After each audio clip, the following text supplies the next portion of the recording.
Welcome back, warrior.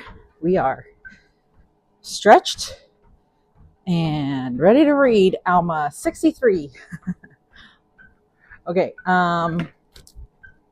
we are a bit behind our Come Follow Me schedule that we want to be. So we're going to try and read a few chapters today. We'll see how it goes. Yesterday was a long one, so we didn't feel ambitious enough to read more than one chapter. So here we go. Chapter 63. This is the last chapter in Alma. Everything's downhill from here, people. Okay. Shiblon and later Helaman take possession of the sacred records. Many Nephites travel to the land northward. Hagoth builds ships which sail forth in the West Sea. Moronihah defeats the Lamanites in battle. Nice work, Moronihah. Okay, here we go. A lot of stuff is covered here. Probably Mormon was like, let's just finish it up with these things. So it says, and it came to pass in the commencement of the 36th year of the reign of the judges over the people of Nephi, that Shiblon took possession of those sacred things which had been delivered unto Helaman by Alma. And he was a just man, and he did walk uprightly before God, and he did observe to do good continually, to keep the commandments of the Lord his God, and also did his brother. Wouldn't you want that said about yourself?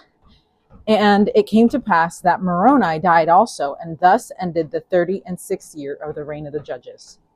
Okay, so Shiblon was the next record keeper, and we do not learn much of his story except that he was a just man, and he did walk uprightly before God, and he did observe to do good continually. But in verse 3, Moroni dies, which would have been a terrible loss for the people, but God has raised other men for the years that follow, and they will take the place of these great men who fulfilled their duties so diligently. Right? Okay, verses 4 to 10. And it came to pass that in the 37th year of the reign of the judges, there was a large company of men, even the amount of 5,400 men, with their wives and their children, departed out of the land of Zarahemla into the land which was northward. And it came to pass that Hagoth, he being an exceedingly curious man, therefore he went forth and built him an exceedingly large ship on the borders of the land Bountiful, by the land Desolation, and launched it forth into the West Sea by the narrow neck which led into the land northward. And behold, there were many of the Nephites who did enter therein, and did sail forth with much provisions, and also many women and children, and they took their course northward. And thus ended the 37th year. Okay, so we have cruise ship, seems like, the equivalent thereof from, for their time. And in the 38th year, this man built other ships, and the first ship did also return, and many more people did enter into it. Oh, excuse me. And they also took much provisions and set out again to the land northward. So I love that they're taking cruises or ships or voyages, that's what it is, out to see what's out there, Feel like this is where you could enter the Moana song. What's that verse? When the sea meets the sky, it calls me. Okay, we are not singing. I don't know the exact words. But anyway, verse 7. No. Okay, they sailed with, and then the 38th year, this man built other ships, and the first ship also. Okay, yeah, so he returned. And of course, if his ships return, there's going to be more people that trust him. So there's going to be more people that want to go later. So, and it came to pass that they were never heard of more. Verse 8. Oops. And we suppose that they were drowned in the depths of the sea. And it came to pass that one other ship also did sail forth, and whither she did go, we know not. I don't know that they drowned. It might just seem like that because they probably didn't have any other knowledge of land. And so to them, it was like, oh, they had to go out and then come back because that was their planet Earth, right? But most likely they just found other lands to go inhabit and live in. That's what I would think, But they just didn't know what happened to them because they didn't come back. Okay, and it came to pass that in this year, there were many people who went forth into the land northward, and thus ended the 38th year. And it came to pass in the 39th year of the reign of the judges, Shiblon also died. Died also. And Corianton had gone forth to the land northward in a ship to carry forth provisions unto the people who had gone forth into that land. So he couldn't give it to Corianton because they hadn't heard from those people yet, right? Therefore, verse 11. Okay, hold on. Wait.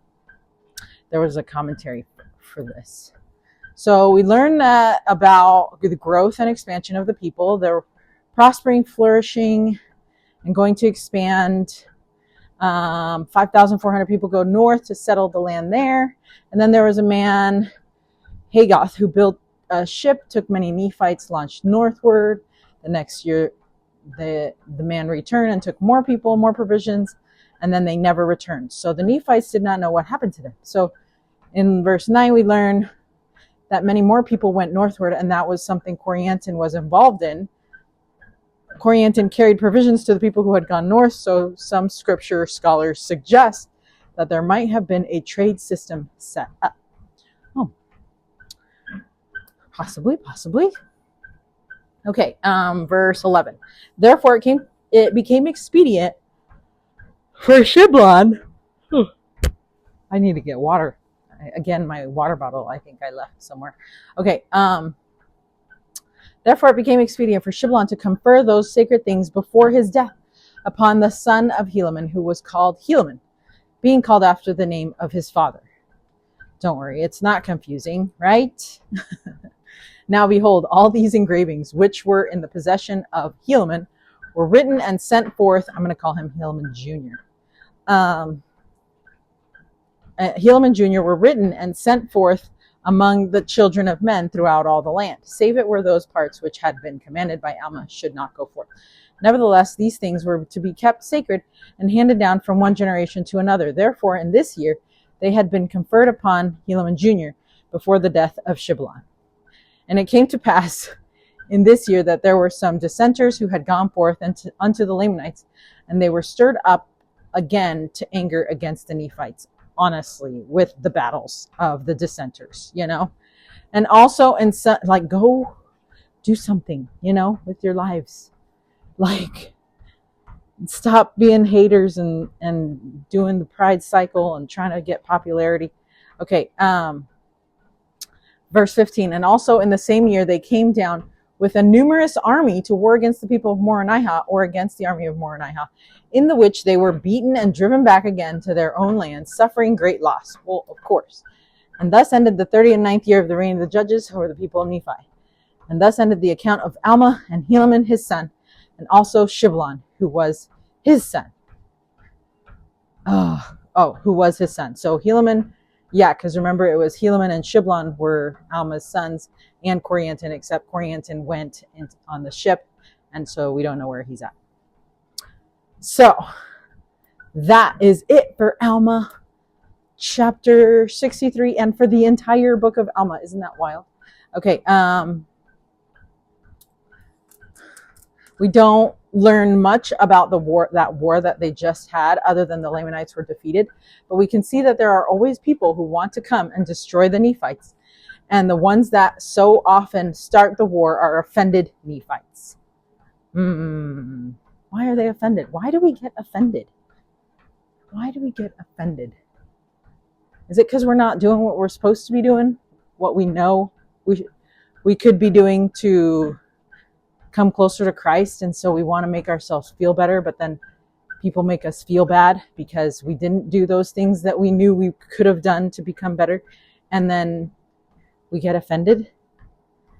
An example would be, maybe this could be an example. So we were reading our scriptures this morning as a family, and we normally do like notices or questions, concerns, comments, just curious things. Anyway, usually we read and then we kind of notice things after. And we were waiting for people to notice, but my my husband was talking and saying something that he noticed, and then our 15-year-old was looking at his phone in a special way. And I was like, I went like this to him, to my teenager. And he's like, I am, Mom. And he turns his phone and he shows me that he's on the scriptures. And I was like, oh, sorry, didn't realize, but now he's like all mad and so offended that how could I possibly think he wasn't reading scriptures? Well, let me tell you, that's not the first time that he's had his phone like that and actually doing something else besides reading scriptures, right?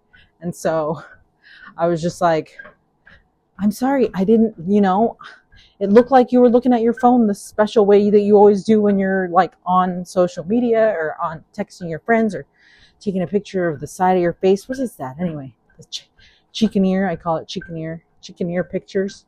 What's up with that? Like, why don't you just take a picture of yourself doing something productive instead of just like, this is what I look like right now. Anyways, I don't pretend to understand what they're doing, but yeah, he got offended. And I'm like, you don't have to get offended. It's just like, no, I was just reading scriptures, Mom. And that's fine. It's fine. But no, he totally got offended. He was mad. I was like, okay, Dad's going to have to take you guys to school because I do not want to be in the same vehicle as this child anymore. Anyway, I'm like, really?